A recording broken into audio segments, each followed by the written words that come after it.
Emma Carter stared at her reflection in the restaurant's window, barely recognizing herself in the borrowed dress that her best friend Ruby had insisted she wear.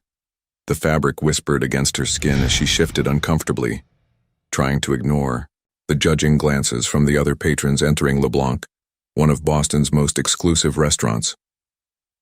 "You can do this," she whispered to herself, clutching her small purse like a lifeline. After 10 years of putting everyone else first, her family, her 2 jobs, her responsibilities, she had finally given in to Ruby's persistent matchmaking attempts.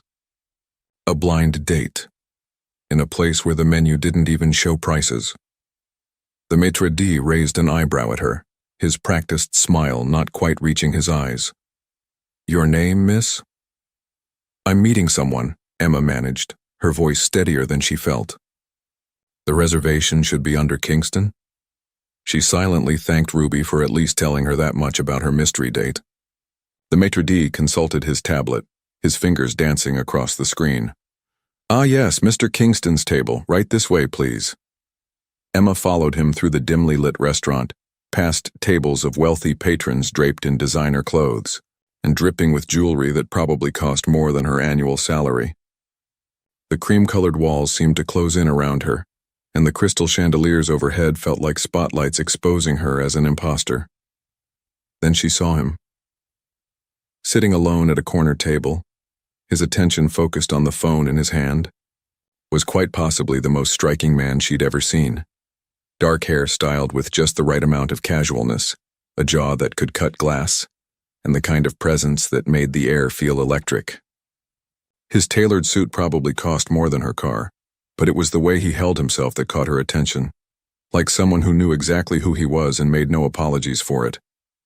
The maitre d' had stopped at a different table, but Emma barely noticed. Her feet carried her forward, drawn by an inexplicable pull she couldn't explain. The man looked up as she approached, and their eyes met. Steel gray, sharp, penetrating. "Hi," she said, her heart thundering in her chest. "I'm Emma. I believe you're my blind date?"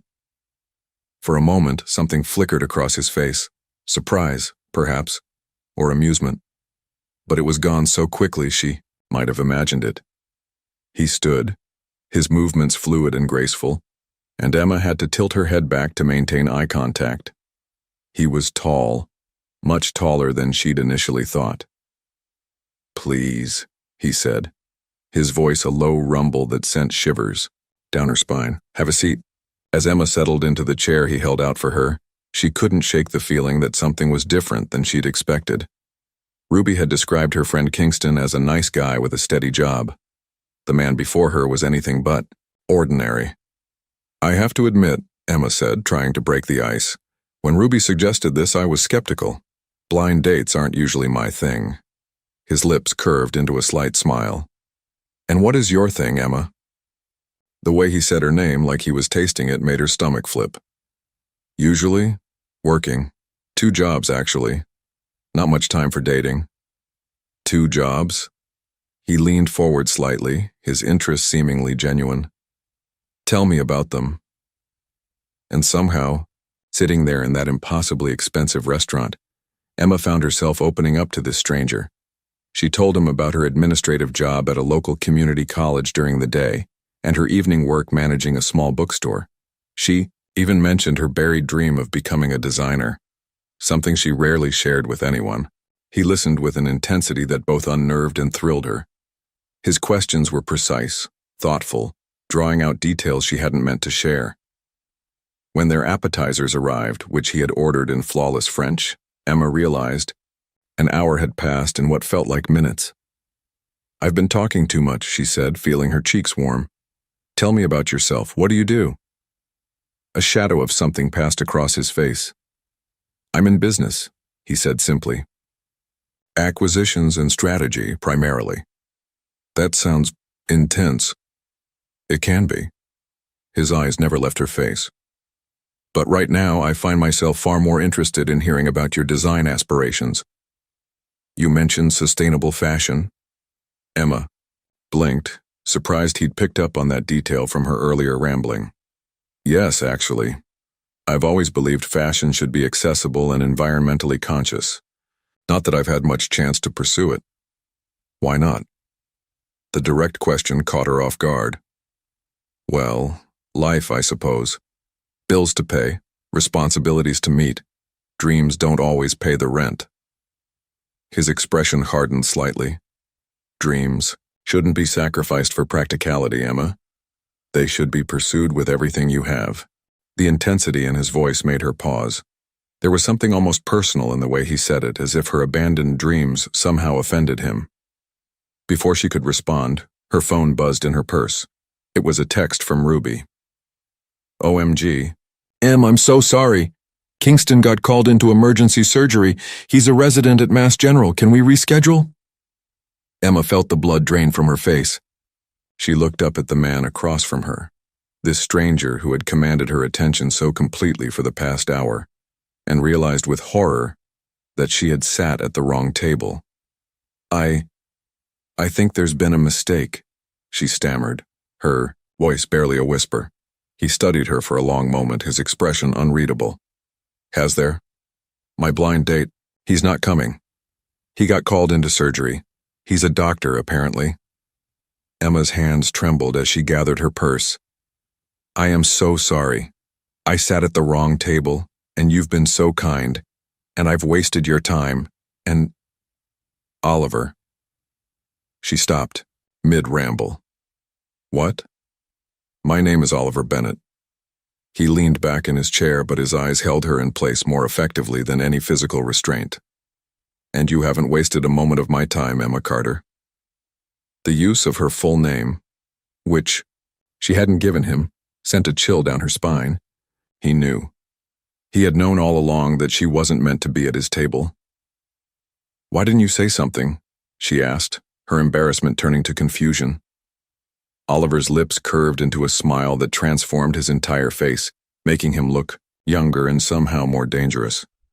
Because in 15 years of business, this is the first time someone has sat across from me without knowing exactly who I am. And I found that refreshing. Emma stood on shaky legs. I should go. Stay. It wasn't a request. It wasn't quite a command. It was something in between, a word loaded with promise and possibility. I can't, she whispered, though everything in her wanted to sink back into that chair and continue whatever this was. You can. Oliver stood as well, his height once again making her feel small but not intimidated. Have dinner with me, Emma. Not because of a blind date arrangement, but because we both know there's something here worth exploring. Her heart raced. This was crazy. He was clearly someone important, someone powerful. She was a nobody who worked 2 jobs just to make ends meet. These things didn't happen in real life. But as she looked into those steel gray eyes, Emma made a decision that would change everything. She sat back down. The rest of dinner passed in a haze of candlelight and conversation that felt more like a dream than reality. Emma couldn't remember the last time she'd felt so seen, so heard. Oliver asked questions that went beyond surface-level small talk, drawing out thoughts and feelings she usually kept buried. You never explained how you knew my last name, Emma said, taking a sip of the wine he'd selected, a vintage that probably cost more than her weekly grocery budget. Oliver's lips curved into that dangerous half-smile she was beginning to both anticipate and fear. I have my ways. That's not an answer. No, he agreed, studying her over the rim of his glass. It's not. A shiver ran down her spine. Every instinct told her she should be unnerved by his evasiveness, by the calculated way he watched her. Instead, she found herself leaning forward, drawn into his orbit like a moth to flame. You're used to getting your way, aren't you? She asked, always. His response came without hesitation. Does that bother you? Emma considered the question. I think it should. The corner of his mouth twitched. But it doesn't? I haven't decided yet. Their server appeared with dessert, something decadent involving dark chocolate and berries that Emma hadn't ordered. Oliver hadn't either, at least not while she was listening. You're doing it again, she observed. making decisions without asking. I prefer to think of it as anticipating needs. He pushed the plate toward her. Try it. Emma picked up her fork, acutely aware of his gaze following her movement. The dessert was extraordinary, of course. Everything about the evening had been, and that was exactly what worried her. This isn't real, she said quietly, setting down her fork. Oliver's expression sharpened. Explain. This. She gestured between them. The wine, the food, the conversation. It's like something out of a movie. But tomorrow I'll go back to my real life. 2 jobs, student loans, and a tiny apartment in Somerville. And you'll go back to whatever world you actually live in. You think I'm playing a game? There was an edge to his voice now, a hint of something dangerous beneath the polished exterior. Aren't you? Emma met his gaze directly. You let me sit at your table knowing I was in the wrong place. You've orchestrated this entire evening like some kind of puppet master, and you still haven't told me what you really do beyond vague mentions of business and acquisitions. Oliver was silent for a long moment, his fingers tracing the stem of his wine glass. When he finally spoke, his voice was low, controlled. Google me. Emma blinked. What? Take out your phone and Google my name. Oliver Bennett. With slightly trembling fingers, Emma pulled out her phone. She typed his name into the search bar, and her breath caught. Headlines filled her screen. Bennett Enterprises CEO completes hostile takeover of rival firm. Oliver Bennett, the Wolf of Wall Street meets Silicon Valley. Fortune 500's youngest CEO continues acquisition streak. Bennett's net worth tops $4. $2 billion after latest merger. Emma's phone clattered onto the table. Yes. His voice was oddly gentle now. Does that change things? She looked up at him. This man who could buy and sell companies on a whim, who was featured in financial magazines and business news. Why didn't you tell me? Because for the first time in years someone looked at me and saw just a man. His fingers brushed hers across the table. Not a CEO, not a billionaire, not a threat or an opportunity. Just me. The touch sent electricity through her skin. This is crazy, she whispered. Is it? He leaned forward, his presence filling her world. Or is it the most real thing either of us has felt in a long time? Before Emma could respond, a flash went off nearby. Then another. She turned to see 2 men with cameras at the restaurant's entrance, their lenses pointed directly at their table. Oliver's expression darkened instantly. He was on his feet in one fluid motion, his body positioning itself between Emma and the photographers. Car. Now, he said to someone Emma couldn't see, but suddenly a suited man appeared at their table. This way, sir. Emma. Oliver held out his hand. Come with me. She stared at his outstretched hand, understanding that this was more than just an escape from photographers. It was a choice. Step into his world, or stay in hers. I can't, she said, even as everything in her screamed to take his hand. This isn't. I'm not. You are. His voice was firm, brooking no argument. You're exactly who and what I want, but right now we need to leave. More flashes. The maitre d' was trying to block the photographers, but they were persistent. Emma could already imagine the headlines. Mysterious woman dining with Boston's most eligible CEO. My car's just around the corner, she said, starting to gather her things. I can... Not a chance. Oliver's hand found the small of her back, his touch both protective and possessive. You're with me now. That means you're under my protection. The word now hung between them, heavy with implication. Emma wanted to argue, to assert her independence, but the warmth of his hand through her dress was scattering her thoughts. They moved through the restaurant like a coordinated unit, Oliver's security team, and when had they appeared, creating a barrier between them and the photographers. A sleek black car waited at a side entrance, its engine purring. Trust me, Oliver whispered, opening the door for her. Emma hesitated for just a moment before sliding into the leather interior. Oliver followed, and the car pulled smoothly away from the curb. In the intimate darkness of the back seat, Emma could feel the heat radiating from Oliver's body. His hand found hers, fingers intertwining with a certainty that both thrilled and terrified her.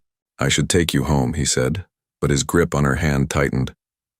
"Should," Emma agreed, her pulse racing. "But I won't." He turned to face her, his features sharp in the passing streetlights.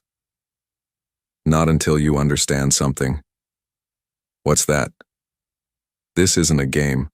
It's not a whim or a passing fancy." His free hand came up to cup her cheek, and Emma forgot how to breathe. "I want you, Emma Carter, all of you, and I'm not a man who loses what he wants." The possessiveness in his voice should have scared her. The intensity in his eyes should have sent her running. Instead, Emma found herself leaning into his touch, her body making decisions her mind wasn't ready to face. "Where are we going?" she whispered. Oliver's thumb traced her bottom lip, and the world narrowed to that single point of contact. "Somewhere we can talk without cameras, without interruptions." His voice dropped lower, "Without pretense." As the car glided through Boston's nighttime streets, Emma knew she was crossing a line, stepping into dangerous territory, but with Oliver's hand in hers and his promises hanging in the air between them, danger had never felt so much like destiny. The elevator climbed smoothly past floor after floor of Boston's most exclusive residential tower. Emma watched the numbers tick upward, her heart matching their steady ascent. Floor 47, 48, 49. "Penthouse," Oliver said quietly beside her, though she'd already guessed that's where they were headed. Everything about him screamed top, floor, highest point, looking down at the world below. The elevator opened directly into his home, and Emma's breath caught. Floor-to-ceiling windows wrapped around the entire space, offering a panoramic view of Boston's glittering nightscape. The Charles River snaked through the darkness like a ribbon of stars, while the city lights spread out beneath them like a galaxy brought down to Earth. "This is—" Emma trailed off, moving toward the windows as if in a trance. "Home," Oliver supplied, watching her reaction with those intense gray eyes. At least that's what the real estate agent called it. Something in his tone made Emma turn. "But not to you." "It's where I sleep." He shrugged off his suit jacket, draping it over a sleek leather chair. "Where I work when I'm not at the office. But home?" He gave a small, humorless laugh. "I'm not sure I know what that means anymore." The admission caught her off guard. It was the first crack she'd seen in his perfectly controlled facade, and it made something in her chest tighten. "Would you like a drink?" he asked, moving to a bar that looked like it belonged in a five-star hotel. "Water, please." Emma needed to keep her head clear. Everything about this situation, being in his penthouse alone with him, surrounded by luxury she could barely comprehend, felt surreal. Oliver poured her water into a crystal glass and made himself what looked like whiskey. When he returned, he stood close enough that she could feel the heat radiating from his body, but he didn't touch her. "Ask," he said. "Ask what?" "Whatever questions are running through your mind right now. I see them in your eyes." Emma took a sip of water, buying herself time. "Why did you bring me here?" "Because I wanted you somewhere safe from cameras, somewhere private." His eyes locked onto hers. "Somewhere I could be honest with you." "About what?" "About what I want." He set his glass down on a nearby table. "About who I am. About why, from the moment you sat down at my table, I haven't been able to think about anything but you." Emma's heart thundered in her chest. That's not possible. You're Oliver Bennett. You probably have supermodels and heiresses throwing themselves at you." "I do." His bluntness startled her. "And none of them have ever interested me the way you do. Do you know why?" She shook her head, unable to form words under the intensity of his gaze. Because they want Oliver Bennett, CEO, the bank accounts, the power, the status. He stepped closer, and Emma found herself backing up until she hit the cool glass of the window. But you? You sat down across from a stranger and showed him who you really are. Your dreams, your struggles, your determination. You weren't trying to impress me. You weren't trying to be anything but yourself. His hand came up to cup her cheek, and Emma's eyes fluttered closed at the contact. Oliver, open your eyes, he commanded softly. Look at me. She did, finding his face inches from hers, his expression more open than she'd seen it all evening. I need you to understand something, he continued. I'm not a good man, Emma. I'm ruthless in business. I destroy companies because I can. I make decisions that ruin lives without losing sleep over it. His thumb traced her bottom lip. But with you, I want to be better. The confession hung in the air between them, heavy with implications. Emma should have been terrified, should have run from this man who admitted to his own ruthlessness. Instead, she found herself leaning into his touch. This is insane, she whispered. We just met, you don't know me. I know enough. His other hand found her waist, drawing her closer. I know you work 2 jobs because you're too proud to take help from anyone. I know you gave up your dreams of design because you put everyone else's needs before your own. I know you have a fire inside you that you try to hide from the world. Emma's breath caught. How? I had you investigated the moment you sat down. She stiffened, trying to pull away, but his grip tightened. You what? I run a multi-billion-dollar company, Emma. I don't take risks with unknown variables. His eyes searched hers. But what I found only made me want you more. That's an invasion of privacy. She pushed against his chest, anger flaring. You had no right. No, he agreed, not loosening his hold. I didn't. But I needed to know who you were. What I didn't expect was to find someone so real. Let me go, she demanded, but her body betrayed her, melting into his touch even as she protested. No. The word was soft but absolute. Not until you understand what's happening here. What is happening here? Oliver's hand slid from her cheek to the back of her neck, tangling in her hair. I'm pursuing you, Emma Carter. Not as a game, not as a passing fancy, but as something I need more than my next breath. You can't just decide that. You can't just investigate people and decide you want them. I can, he said simply. I do. But this is different. His grip gentled, becoming a caress. For the first time in my life, I want something that can't be bought, something that has to be earned. Emma's anger warred with the desire coursing through her veins. I'm not a thing to be wanted, to be earned. No, he agreed. You're so much more than that. You're a woman who deserves everything she's ever dreamed of. And I want to give it to you. I don't want your charity. Oliver's laugh was dark, sending shivers down her spine. Charity? No, Emma. What I want to give you isn't charity. It's opportunity, partnership, power. His lips brushed, her ear, pleasure. The last word made her knees weak. This isn't... We can't... We can, he murmured. We will.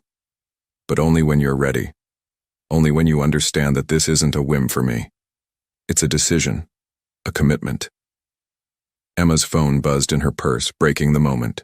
With trembling hands, she pulled it out to find 3 missed calls from Ruby and a text that made her blood run cold. Oh God, she whispered. What is it? Emma turned the phone so he could see the screen. It showed a photo of them at the restaurant already circulating on social media. The caption read, Breaking. Business titan Oliver Bennett spotted with mystery woman. Sources say she crashed his private dinner. Gold digger alert? Oliver's expression darkened dangerously. I'll handle it. Handle it? How? It's already out there.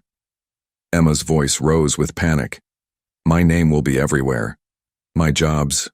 Oh God, What will people think? Look at me. Oliver's voice cut through her spiral. No one will dare say a word against you, not if they want to stay in business in this city. The casual display of power should have frightened her. Instead, she found herself drawn to the protective fury in his eyes. I should go, she whispered, not moving from his embrace. Stay. His lips brushed her forehead. Let me protect you. I can protect myself. I know. His smile was dangerous and beautiful. That's exactly why I want you to let me do it instead. Standing there in his arms, high above the city she'd always called home, Emma knew she was at a crossroads. One path led back to her safe, predictable life. The other led straight into Oliver Bennett's world of power, passion, and possession. And despite every rational thought screaming at her to run, Emma found herself choosing the dangerous path. Emma woke to sunlight streaming through floor-to-ceiling windows and the soft whisper of fingers tracing patterns on her bare shoulder. For a moment she kept her eyes closed, savoring the warmth of the Egyptian cotton sheets and the solid presence of Oliver beside her. They hadn't done more than kiss last night. Heated, desperate kisses that left her breathless and wanting, but sleeping in his arms felt more intimate than any physical encounter she'd ever had. I know you're awake, Oliver murmured, his voice rough with sleep. Emma opened her eyes to find him propped up on one elbow, watching her with an intensity that made her breath catch. His usually perfect hair was deliciously mussed, and he'd shed his dress shirt sometime during the night, leaving him in a white undershirt that did nothing to hide his sculpted physique. Good morning, she whispered, suddenly shy despite still wearing her dress from the night before. His response was to lean down and capture her lips in a kiss that started gentle, but quickly turned hungry. Emma melted into it, her hands sliding up his chest to tangle in his hair. When he finally pulled back, his eyes were dark with desire. You have no idea what you do to me. Show me, she breathed before she could stop herself. A growl rumbled in his chest, but instead of kissing her again, he reached for something on the nightstand. First, we need to discuss this. Emma's heart sank as she recognized the morning edition of the Boston Globe. Their photo was splashed across the business section, the headline making her stomach turn. Bennett's mystery. Woman, social climber or something more? Oliver, This ends now. His voice was cold, controlled, the voice of a CEO used to giving orders. He reached for his phone, quickly dialing a number. Mason, execute Protocol 7. Yes, all of them. And get me Richard from legal. Emma sat up, clutching the sheets to her chest despite being fully dressed. What are you doing? Protecting what's mine. He ended the call and turned back to her. By noon, every major publication in Boston will receive notice that any speculation about your character or motives will result in immediate legal action. My team is already contacting social media platforms to have the most egregious posts removed. You can't just... That's not how social media works. His smile was predatory. You'd be surprised what I can do, Emma. Money talks, and in this case it's going to speak very clearly about the consequences of slandering you. She should have been outraged at his high-handedness. Instead, she found herself fighting back tears. Why? Why go to all this trouble for someone you just met? Oliver's expression softened as he reached out to cup her face. Because in less than 24 hours you've become the most important thing in my world, and I protect what matters to me. The intensity of his words scared her. This is moving too fast. Is it? His thumb traced her bottom lip. Or is it moving exactly as fast as it needs to? Before she could respond, his phone buzzed with incoming messages. Oliver glanced at the screen, his expression darkening. What is it? Emma asked, dreading the answer. Your workplace. He showed her the screen, displaying an email from the community college where she worked. They've called an emergency. Board meeting to discuss your recent publicity. No, Emma whispered, horror washing over her. They can't fire me for having dinner with someone. They won't. Oliver's voice held absolute certainty. Because in about 10 minutes, the College is going to receive notice of a very generous donation from the Bennett Foundation, one that comes with certain conditions. Oliver, no. Emma scrambled out of bed, putting distance between them. You can't buy my job security. He rose as well, his movements fluid and predatory. I can, and I will, unless you'd prefer. I buy the college outright? Stop it. She ran her hands through her hair in frustration. This isn't a game, this is my life, my career. Exactly. He crossed the room to her, backing her against the window overlooking the city. It's your life, which means it's now my priority. That's not how relationships work. Is that what this is? His voice dropped lower, sending shivers down her spine. A relationship? Emma's breath caught. I don't know what this is. Then let me be clear. His hands came to rest on either side of her head, caging her between his body and the glass. This is me, choosing you. This is me, ensuring nothing and no one threatens what we're building here. This is me, showing you exactly what it means to be mine. I'm not a possession, she whispered, even as her body betrayed her by leaning into his warmth. No, he agreed. You're something far more valuable. You're the woman who makes me feel human again. His lips brushed her temple. The woman who looks at me and sees past the money, past the power, to something I thought I'd lost years ago. And what's that? My heart. The admission seemed to surprise even him. God help me, Emma, but you've walked right past every wall I've built and straight into my heart. She should have run, should have grabbed her things and fled from this man who could reshape reality with a phone call, who spoke of possession and protection in the same breath as love. Instead, she found herself reaching up to trace the strong line of his jaw. This terrifies me. Good. He turned his head to kiss her palm. It terrifies me too. I haven't felt fear in years, not since I made my first million. But you? His other hand slid down to grip her hip. You make me feel everything. A knock at the door interrupted them. Mr. Bennett, legal team is assembled in the home office. Oliver didn't move, his eyes locked on Emma's. Your choice, he said softly. I can make all of this go away. The photos, the speculation, the threat to your job. Or you can embrace it. Stand with me. Let the world see exactly what you mean to me. His grip tightened possessively. Let me show them that you're not some gold digger or social climber. You're the woman who brought Oliver Bennett to his knees. Emma's heart raced. By doing what? Accidentally sitting at your table? By being exactly who you are. He leaned in until his lips brushed her ear. Strong, independent, utterly captivating. Another knock. Sir, time-sensitive matters require your attention. Choose, Emma, Oliver whispered against her skin. Hide from this or face it with me, but know that either way I'm not letting you go. Standing there, caught between the cold glass and Oliver's warmth, Emma made her third life-changing decision in 24 hours. Okay, she breathed. Okay, what? Show them.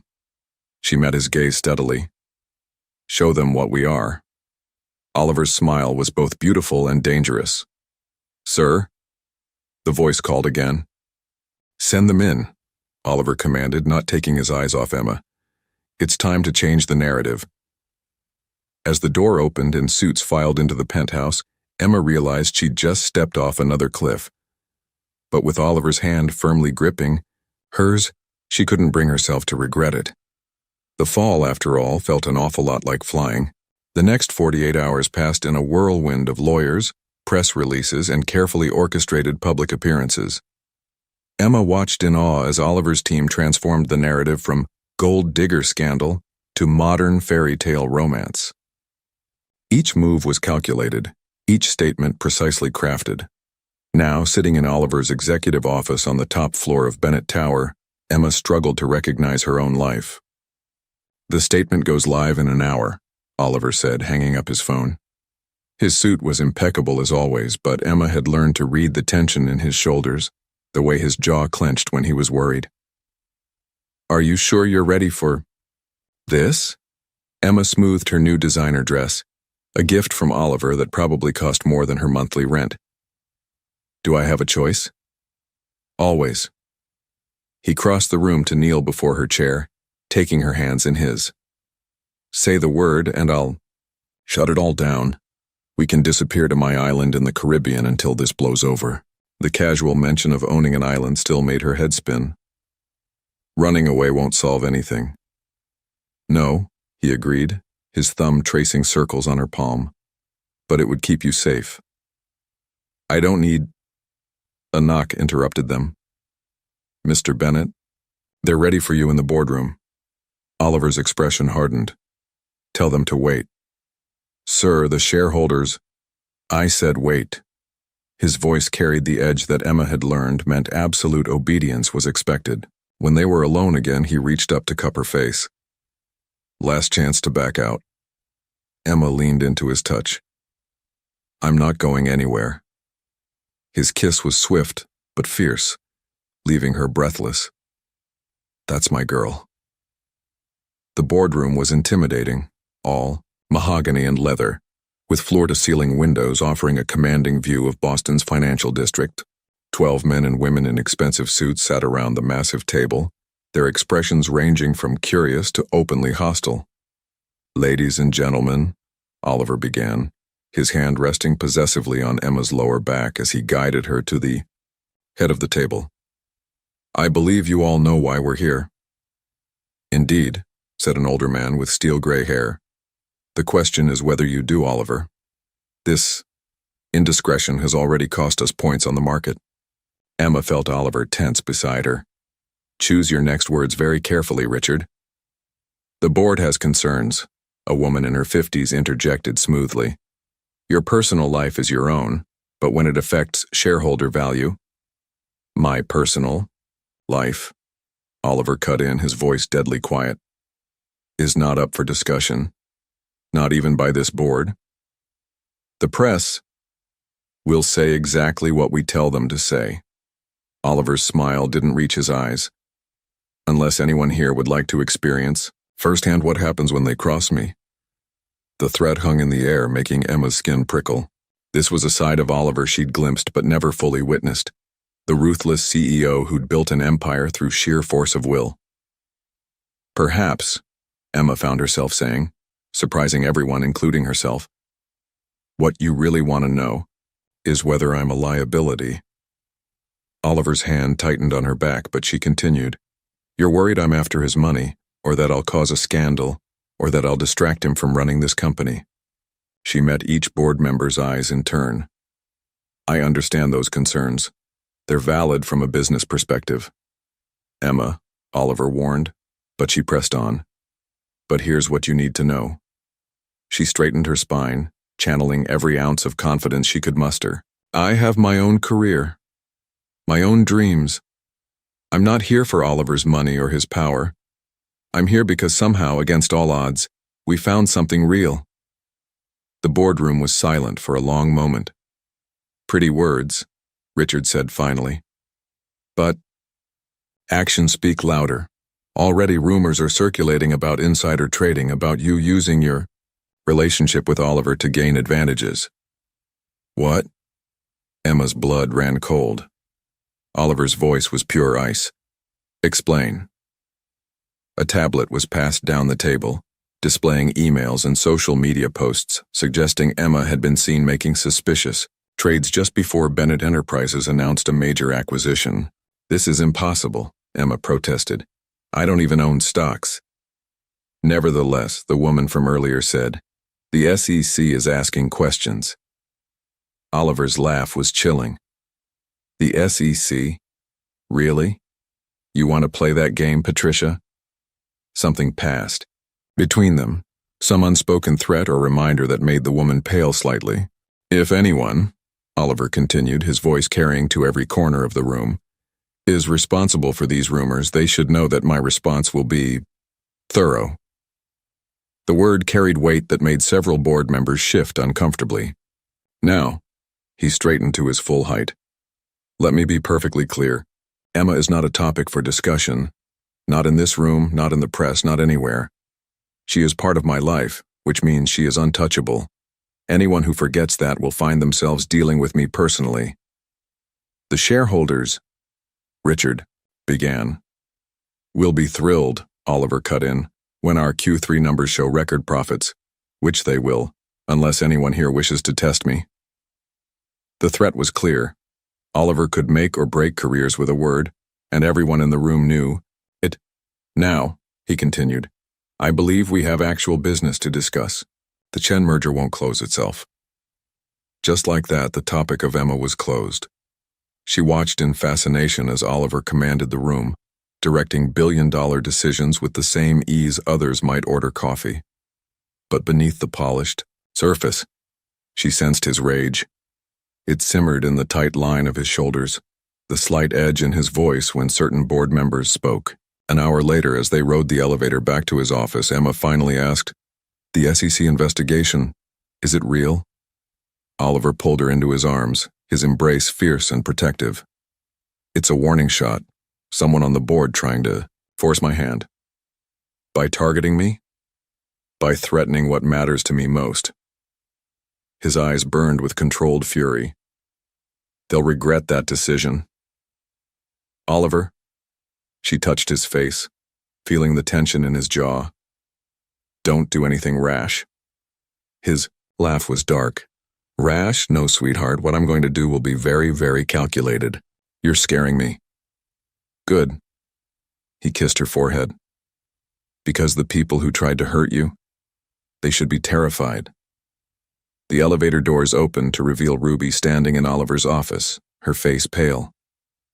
Em, she said, holding up her phone, we have a problem. On the screen was a photo, clearly taken through a telephoto lens, of Emma leaving Oliver's penthouse that morning. The headline made her blood run cold. Bennett's mistress, the truth about his secret lover. Oliver's entire body went rigid. Mason, he barked, and his head of security appeared instantly. Lock down every device in this building, find the leak, now. Oliver, Emma whispered. What's happening? His eyes met hers, and for the first time she saw real fear in them. War, sweetheart, someone just declared war. As Ruby hugged her and Oliver's team sprang into action, Emma realized that loving a man like Oliver Bennett meant more than just private jets and penthouse views. It meant standing in the crosshairs of people who'd do anything to take him down. And they'd just found their perfect target. The headlines were everywhere. Emma couldn't escape them, even in the sanctuary of Oliver's penthouse. Bennett's secret affair, the woman behind the billionaire. Gold digger or true love? Inside the scandal-rocking Boston's elite. Sources reveal Bennett's lover linked to corporate espionage. Turn it off, Oliver commanded, striding into the living room. He'd shed his suit jacket, his sleeves rolled up to reveal powerful forearms. Even disheveled, he radiated authority. Emma clicked off the TV, but the damage was done. They're saying I'm a corporate spy, Oliver, that I seduced you to gain insider information. They're desperate. He poured himself a scotch, the crystal decanter catching the afternoon light. And they're going to regret every word. Your stock dropped 12 points today. It'll recover. The board is calling for an emergency meeting. Let them. Oliver! Emma stood, frustration burning through her fear. This isn't just about us anymore. People's jobs, their livelihoods. The only thing that matters, he cut in, crossing the room to grip her shoulders, is keeping you safe. Safe? She laughed bitterly. I got fired today. Both jobs. Apparently I'm a liability to the college's reputation, and the bookstore can't handle the reporters camping outside. Oliver's expression darkened dangerously. I'll handle it. No, Emma pushed away from him. That's exactly what got us into this mess. You can't just throw money and power at every problem. Watch me. This isn't a game, Oliver. These people, whoever they are, they're trying to destroy us. And they're using me to get to you. His laugh was cold. They're using the only weapon they have. Fear. He pulled her back into his arms, his embrace possessive. But they don't understand what they're dealing with. And what's that? A man who's finally found something worth fighting for. Before Emma could respond, Oliver's security chief burst into the room. Sir, we found something. Oliver's body tensed. Show me. Mason handed over a tablet. As Oliver scrolled through whatever was on the screen, his expression grew more lethal with each swipe. Oliver? Emma touched his arm. What is it? Remember Richard, from the board meeting? Oliver's voice was deadly quiet. Turns out he's been having some interesting conversations with our biggest competitors. The leak came from him? The leak, the SEC rumors, all of it. Oliver handed the tablet back to Mason. Execute Plan Delta. I want everything in place by morning. Yes, sir. Mason hesitated. Sir, there's more. About Ms. Carter's background check. Emma's heart stopped. What about my background check? Oliver's eyes snapped to Mason. Explain. Someone's been altering records, creating a paper trail to suggest Ms. Carter has connections to industrial espionage. The timestamps show the changes were made in the last 24 hours, but they're backdated to make it look like a long-term operation. The crystal tumbler, in Oliver's hand, shattered. Oliver! Emma grabbed a napkin, reaching for his bleeding hand, but he waved her off. Mason. Oliver's voice was pure ice. Call the jet. Have it ready in an hour. No, Emma said firmly. We're not running. This isn't running. Oliver finally allowed her to examine his cut hand. This is strategic retreat while I dismantle everyone involved in this. I won't hide. Emma. No. She met his gaze steadily. If I run now, those rumors become truth in everyone's minds. I'll always be the gold digger who seduced Oliver Bennett and ran when things got tough. I don't care what they think. But I do. She grabbed his face, forcing him to look at her. I care because it matters to you, to your company, to everything you've built. And I care because I refuse to let them turn what we have into something dirty. Oliver was silent for a long moment, studying her with those intense gray eyes. Finally, he spoke to Mason without looking away from her. Cancel the jet. Instead, I want a press conference. Tomorrow morning. Sir? Mason looked startled. With everything that's happening. Tomorrow morning, Oliver repeated. Full media presence, it's time to change the game. After Mason left, Emma asked, What are you planning? Oliver's smile was predatory. I'm planning to show Boston exactly who they're dealing with. He pulled her close, his voice dropping to a dangerous whisper. They want to play dirty? Fine. But they've forgotten one very important thing. What's that? I didn't become who I am by playing nice. His hand slid into her hair, gripping possessively. I became who I am by destroying anyone who threatened what's mine. Oliver, Emma breathed, you're bleeding. It doesn't matter. It matters to me. She pulled away to grab the first aid kit she'd noticed earlier. As she cleaned and bandaged his hand, she asked, What's going to happen to Richard? By this time tomorrow, he won't have a career left to salvage. That's not enough for you, though, is it? Oliver's free hand traced her cheek. No, it's not. He tried to hurt you, Emma. That means everything he has, his reputation, his wealth, his future, all of it burns.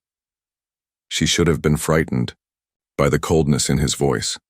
Instead, she found herself leaning into his touch. And the press conference? Is going to remind everyone exactly who they're dealing with.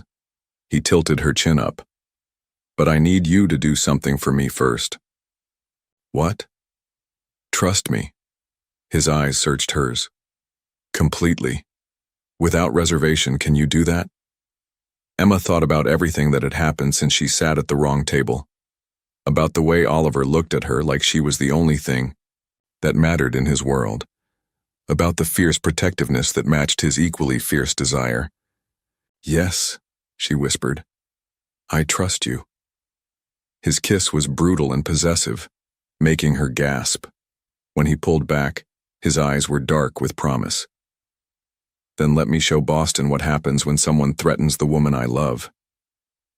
The word hung between them, heavy with meaning. Neither of them had said it before, but there it was, raw and real and terrifying in its intensity. Love? Emma's voice trembled. Yes. Oliver's expression was fierce. I love you, Emma Carter, and I'm going to make damn sure the world knows exactly what that means. As his lips claimed hers again, Emma knew tomorrow would change everything. The press conference, Oliver's revenge, their public declaration. It would all reshape their world. But with Oliver's arms around her and his words echoing in her heart, she found she didn't care about the coming storm. Let them try to tear them apart. They had no idea what they were up against. The Bennett Towers press room was packed wall to wall with reporters, their cameras and microphones creating a forest of technology at the front of the room. Emma watched from a private anteroom as Oliver's team made final preparations, her heart thundering in her chest. You don't have to do this, Ruby said beside her, squeezing her hand. You could still take his offer. The island, the escape. No. Emma smoothed down her midnight blue designer dress, another gift from Oliver that made her feel both powerful and exposed. Running won't solve anything. The door opened, and Oliver stepped in. He was devastating in a charcoal suit that probably cost more than a car, his presence filling the room instantly. But Emma had learned to read the subtle signs of his tension, the slight tightness around his eyes, the way his hands wanted to form fists. Everything's ready, he said, crossing to Emma and pulling her into his arms. Last chance to change your mind. She leaned into his embrace, drawing strength from his solid warmth.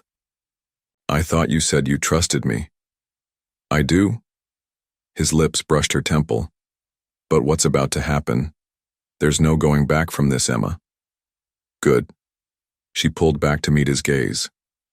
I'm tired of hiding. His smile was fierce and proud. That's my girl. He turned to Ruby. Ms. Chen, the car is waiting to take you to the secure location we discussed. Ruby hesitated. Go, Emma urged. I'll be fine.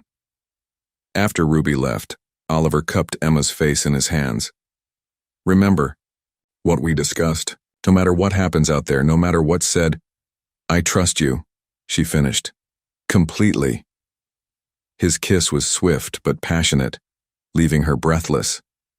Then let's go change the game. The lights were blinding as they entered the press room. Cameras flashed like lightning and the roar of questions was deafening. Emma felt Oliver's hand on her lower back, steady and grounding, as he guided her to the podium. Ladies and gentlemen, his voice cut through the chaos like a blade commanding instant attention. Thank you for coming. I'll be making a statement after which I'll take a few questions. Emma stood slightly behind him, her chin high despite the scrutiny of hundreds of eyes and lenses. Over the past week, Oliver continued, there has been considerable speculation about my personal life, specifically regarding my relationship with Emma Carter. Various accusations have been made, rumors spread, and attempts made to damage both her reputation and mine. He paused, his expression hardening. Today, I'm here to set the record straight. The room went deadly quiet. First, regarding the allegations of insider trading and corporate espionage. Not only are these claims completely false, but we have concrete evidence that they were fabricated by individuals attempting to manipulate market conditions for their own gain. Murmurs rippled through the crowd.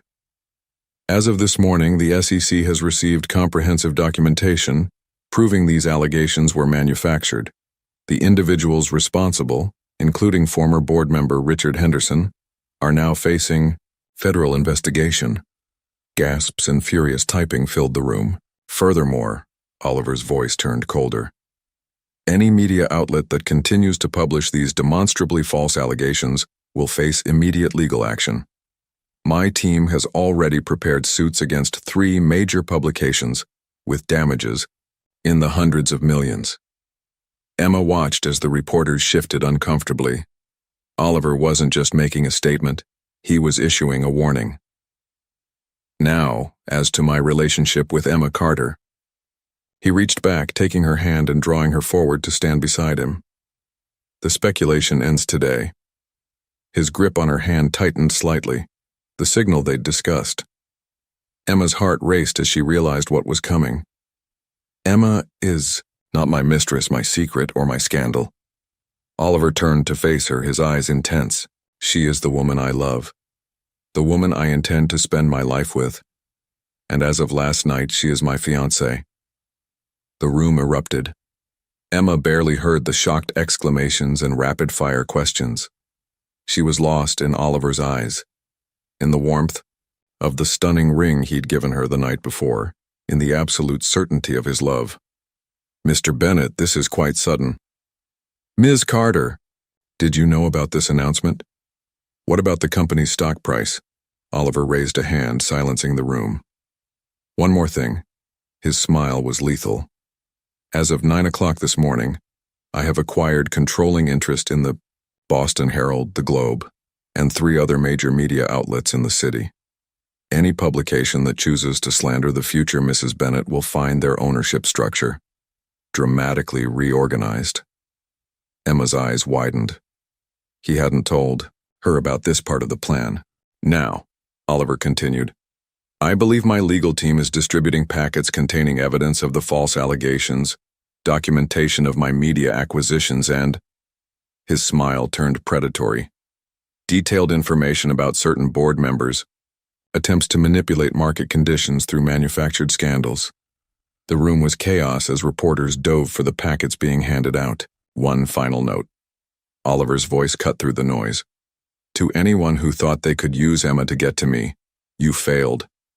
But more importantly, you've made an enemy you can't afford.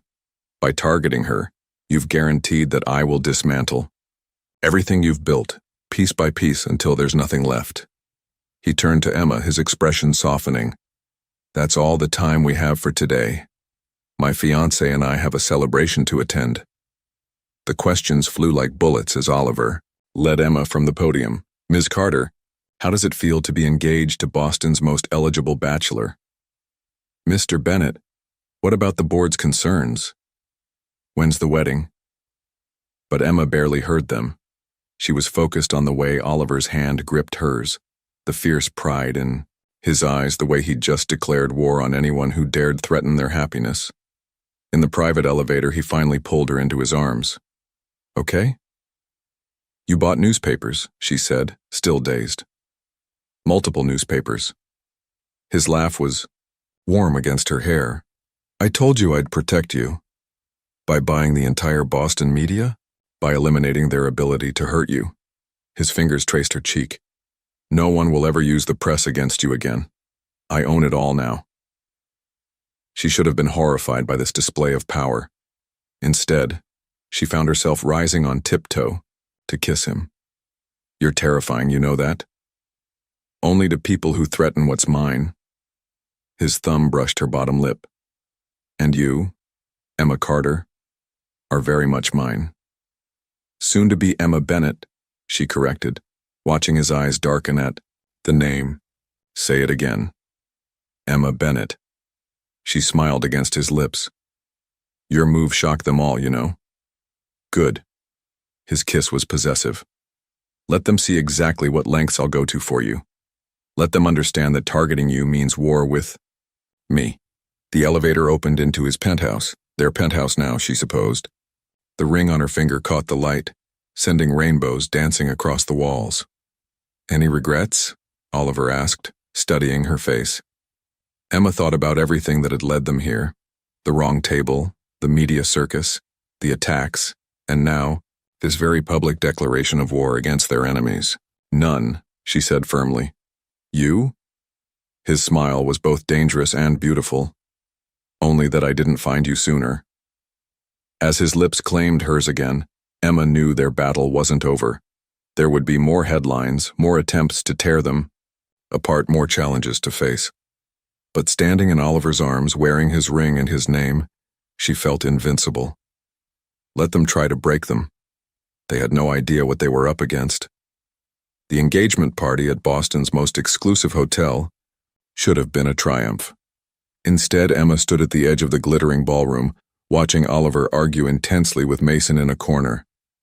Even from across the room, she could read the tension in his shoulders, the controlled fury in his stance. "He's worried about you," Ruby said, appearing beside her with 2 champagne flutes. "The threats are getting worse." Emma accepted the champagne but didn't drink. "How do you know about the threats?" "Because I'm not just your best friend anymore." Ruby's expression was serious. "I'm also the new head of PR for Bennett Enterprises. Oliver hired me this morning." "He what?" Emma nearly dropped her glass. "Without asking me?" "He asked me, actually. Said he needed someone he could trust, someone who would protect you as fiercely as he does." Ruby's eyes softened. "He's trying to build a wall around you, Em. The question is, are you going to let him?" Before Emma could respond, Oliver was striding toward them, his expression dark. "We need to leave, now." "Oliver, what?" "Richard's dead." The words hit like a physical blow. Emma grabbed Oliver's arm. "What? How?" "Car accident. Too convenient to be coincidence." His hand found her lower back, already guiding her toward the exit. Mason's team intercepted chatter suggesting it's a message, a warning. "To you?" "To us." His eyes met hers, fierce and protective. "They're escalating, Emma. This isn't just about business anymore." The ride to the penthouse was tense, with Oliver making calls and issuing rapid-fire commands while his security team swept the building. Emma sat beside him, her mind racing. "It wasn't just Richard, was it?" she finally asked. "What aren't you telling me?" Oliver ended his call, turning to face her. "They found evidence in his car, files about you." "What kind of files?" "Everything." His jaw clenched. "Your childhood in Phoenix, your mother's medical records, your student loan applications, things that weren't even in my background check." Emma's blood ran cold. "How long have they been watching me?" "That's what scares me." Oliver's hand found hers, gripping tight. "These files predate our meeting. Someone's been tracking you for months, maybe longer." "But why? I was nobody before I met you." "Or maybe—" Oliver's expression shifted, something dangerous flickering in his eyes. "Maybe meeting me wasn't the accident we thought it was." The penthouse was crawling with security when they arrived. Mason met them at the door, tablet in hand. "Sir, we've confirmed the accident was staged, professional hit, and there's more." He hesitated, glancing at Emma. "Show me," Oliver commanded. Mason handed over the tablet. As Oliver scrolled through whatever was on the screen, his face went from controlled anger to pure rage. "Oliver?" Emma touched his arm. "What is it?" Instead of answering, he thrust the tablet at her. On the screen was a series of surveillance photos of her, at work, shopping, having coffee with Ruby. But these weren't recent photos from the media frenzy. These were from months ago, long before she ever met Oliver. And in several of them, she could make out a familiar figure in the background. "Oh God," she whispered. "You recognize him." It wasn't a question. "Cornell Richardson." Her voice shook. "He was a regular at the bookstore, always friendly, always asking questions about my life, my dreams. He works for Laurent Industries." Oliver's voice was deadly quiet. "Our biggest competitor." "I don't understand." But even as she said it, pieces were falling into place. They set me up? They engineered our meeting." Oliver was vibrating with barely controlled fury. The blind date that never showed? The convenient empty chair at my table? All orchestrated. But why? Emma's world was spinning. What could they possibly gain? They needed a weakness. Mason spoke up.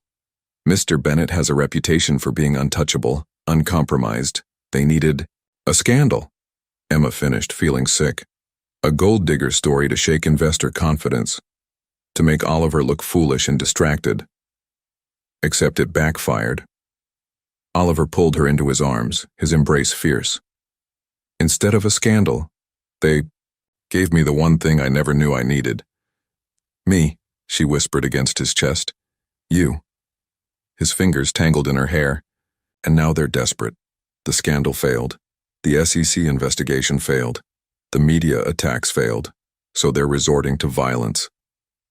Mr. Bennett, Mason interrupted. Laurent's private jet just filed a flight plan to Boston. He's coming. Personally. Oliver's laugh was cold, finally showing his hand. Oliver. Emma pulled back to meet his eyes. What are you going to do? End this. He cupped her face. Once and for all. How? His smile was lethal. By giving Laurent exactly what he wants, a meeting tomorrow morning. It's a trap, Mason warned. Of course it is. Oliver's thumb traced Emma's bottom lip. But he's forgotten something crucial. What's that? I'm not the same man I was before you. His eyes burned into hers. I'm not just fighting for my company anymore. I'm fighting for us. For our future. Oliver, do you trust me?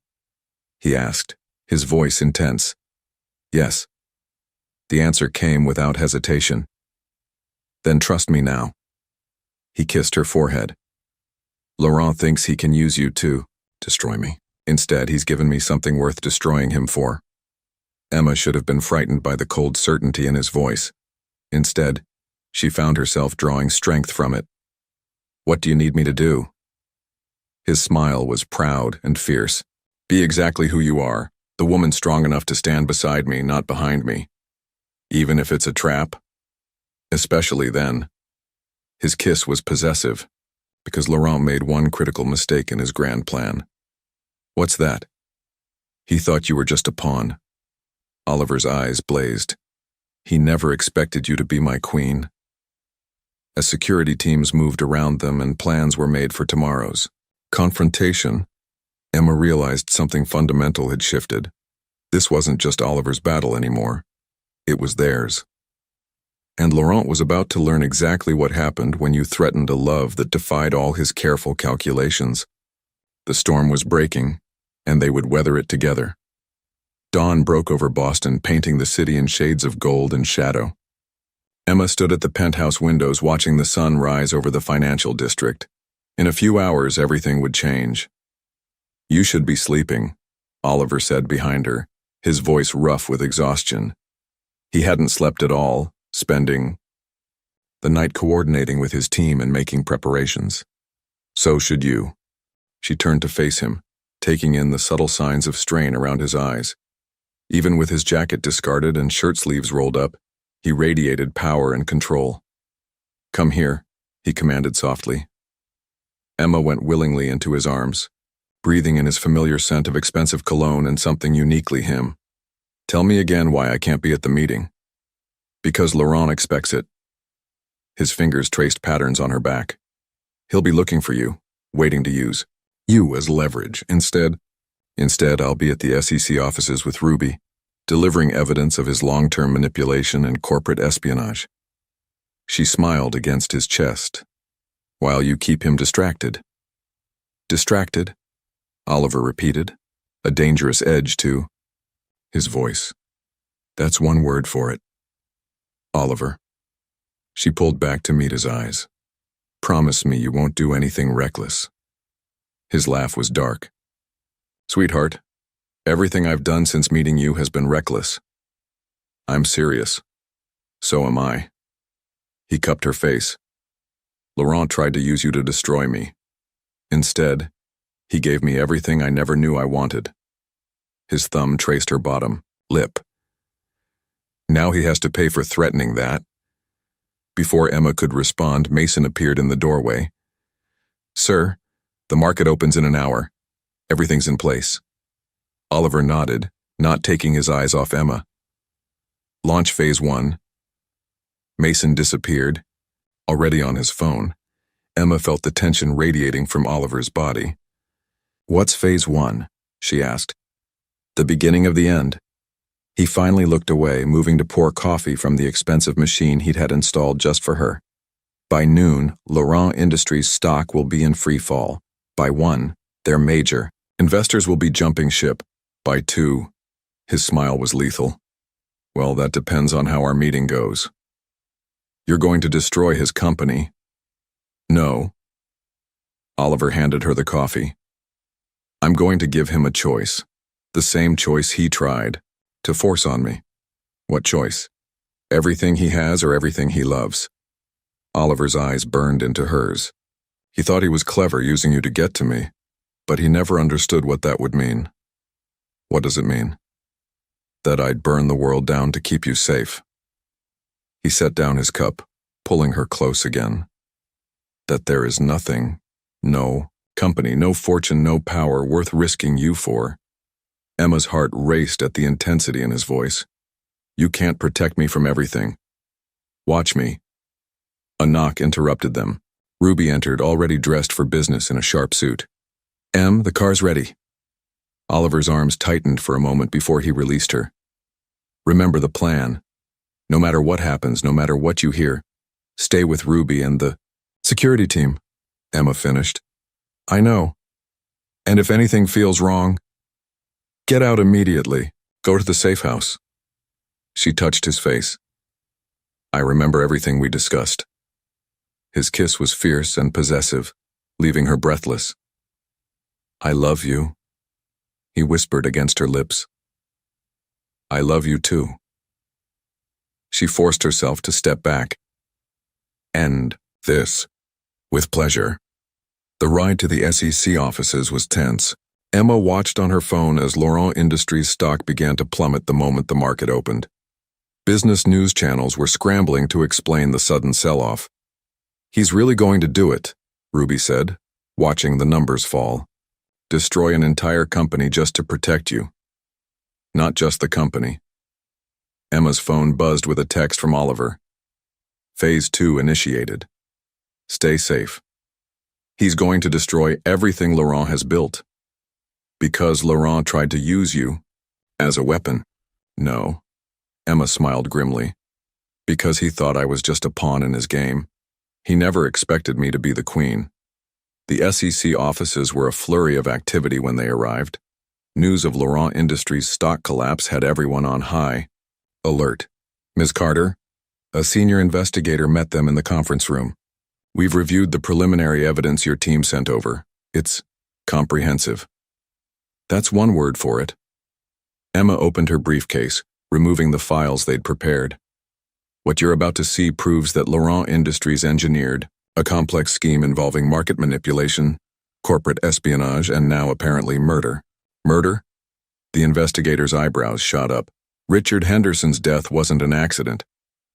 Ruby laid out photos from the crash scene. And we can prove it. As they walked the SEC team through the evidence, Emma's phone buzzed again. A news alert. Breaking, Laurent Industries CEO Francis Laurent arrives at Bennett Tower for emergency meeting. It's starting, she thought. The next hour passed in a blur of documents and testimonies. Emma presented everything they'd uncovered. The surveillance, the manufactured SEC investigation, the coordinated media attacks. With each revelation, the investigator's expressions grew more serious. Then her phone lit up with another alert. Urgent. Explosion reported at Bennett Tower. Emma's heart stopped. Ruby, she whispered, showing her the screen. No. Ruby was already dialing. No. Emma's own phone rang. Mason's number. Where is he? She demanded, answering on the first ring. Safe. Mason's voice was tight. It was a diversion. Laurent's real target was... An alarm blared through the SEC building. Security teams burst into the conference room. We need to move now, one of them shouted. There's been a threat. The windows exploded inward. Emma felt Ruby tackle her to the ground as glass rained down around them. Smoke filled the room, and somewhere in the chaos she heard Laurent's voice. Did you really think I wouldn't have a backup plan, Ms. Carter? Through the smoke, she saw him, elegant in an expensive suit, flanked by armed men. His smile was cold as he approached. After all, he continued, If I can't destroy Oliver Bennett through business. He gestured, and one of his men grabbed Emma's arm. I'll have to do it the old-fashioned way. Emma's last thought, before something pricked her neck and the world went dark, was of Oliver's promise. I'd burn the world down to keep you safe. She hoped he meant it, because Laurent was about to learn exactly what that meant. Emma woke. To the gentle hum of engines and the sensation of motion, her head throbbed as consciousness returned slowly, memories filtering back through the fog. The SEC office, the explosion, Laurent. She forced her eyes open, finding herself in what appeared to be a private jet's cabin. Laurent sat across from her, calmly reading financial reports as if he hadn't just orchestrated a kidnapping in broad daylight. Ah, you're awake. He glanced up, his French accent more pronounced than in the news coverage she'd seen. My apologies for the crude methods, but time was of the essence. Where are we going? Emma's mouth felt dry, her thoughts still sluggish from whatever drug they'd used. Somewhere beyond even Oliver Bennett's reach. Laurent's smile was cold, though I doubt that will stop him from trying.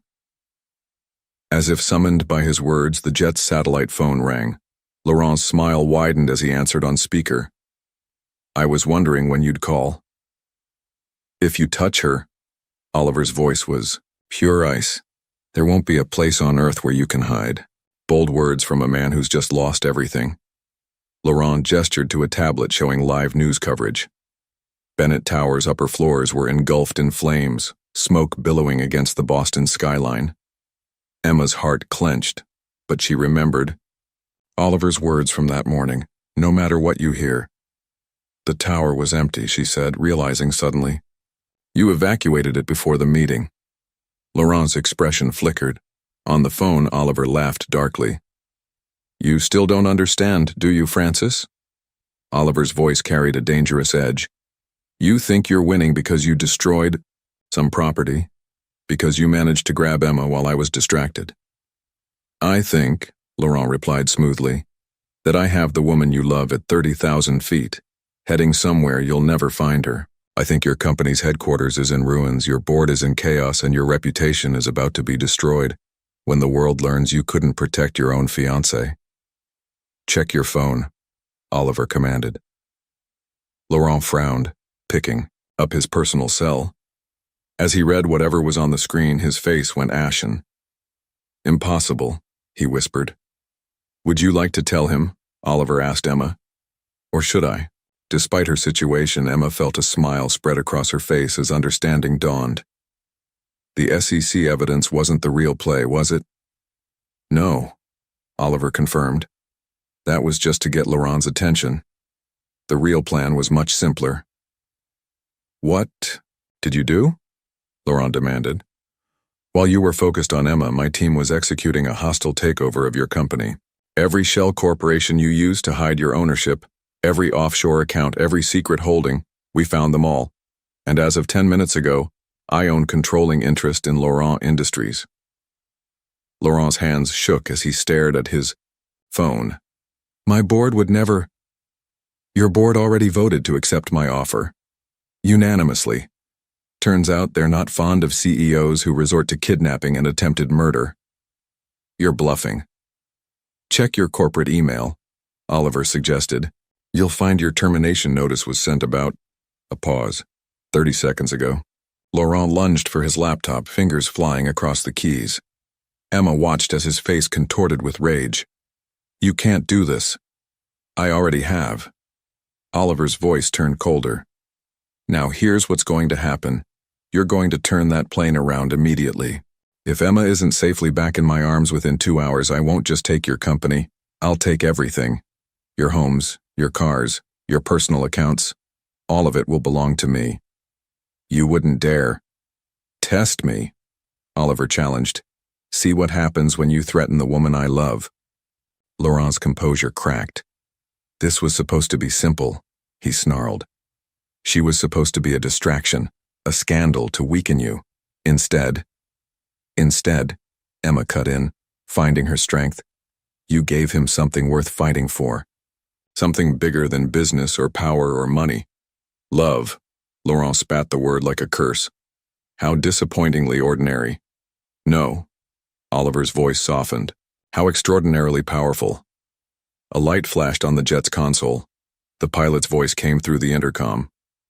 Sir, we're receiving orders from Laurent Industries board to return to Boston immediately. Laurent stared at the phone, at Emma, at his empire crumbling around him. Finally, his shoulders slumped. Tell them, he said quietly. We're turning around. The next 2 hours passed in tense silence. Emma watched Laurent age years before her eyes. His perfectly manicured facade, cracking as message after message, confirmed his loss of power. When they landed in Boston, Oliver was waiting on the tarmac. The moment Emma appeared at the jet's door, he strode forward, power and purpose in every step. She practically flew down the stairs into his arms. His kiss was desperate and possessive, his hands roaming her face and body as if ensuring she was real, unharmed. I thought, he started. I know, she whispered. I'm okay. I knew you'd come. Always. He pulled back just enough to meet her eyes. I will always come for you. Behind them, federal agents swarmed the jet, taking Laurent into custody. Oliver's security team created a barrier around them, shielding them from the gathering media. Circus. The tower, Emma started, can be rebuilt. Oliver's thumb traced her bottom lip. You're all that matters. What happens now? His smile was both fierce and tender. Now we build something new. Together. A new company? A new life. He kissed her again, softer this time. I own Laurent Industries, but I don't want it. I'm thinking of turning it into a foundation, one focused on supporting small businesses, entrepreneurs, dreamers. Emma's heart swelled. Like a certain aspiring designer. Like anyone with the courage to chase their dreams. His eyes burned into hers.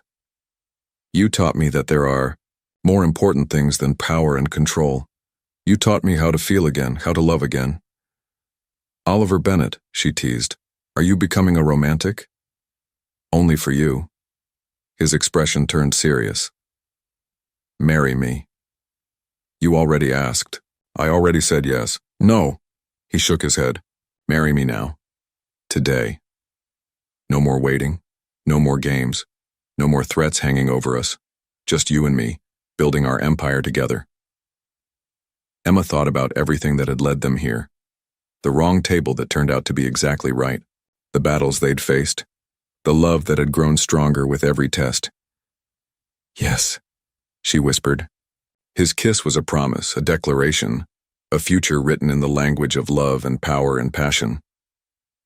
Later that evening, in a small ceremony attended only by Ruby and Oliver's closest advisors, Emma Carter became Emma Bennett.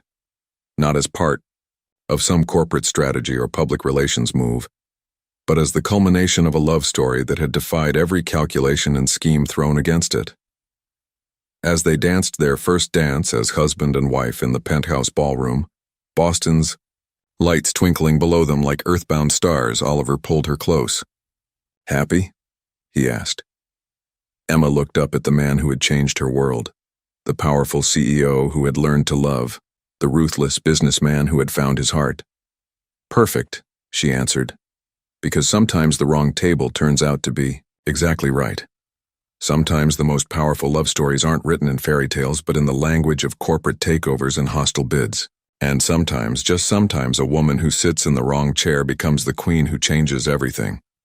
If you were in Emma's shoes, would you have the courage to face all the power and danger of the corporate world for love? Or would you have chosen a simpler, safer life? What would you do if you found out that your chance meeting was actually a corporate trap that turned into the most intense love of your life? Your participation in the channel is very important. Please leave your opinion in the comments. Thank you for watching. If you enjoyed the story, please subscribe to our channel and leave a comment below letting us know what you thought. Your feedback and support mean a lot to us. Stay tuned for more exciting stories.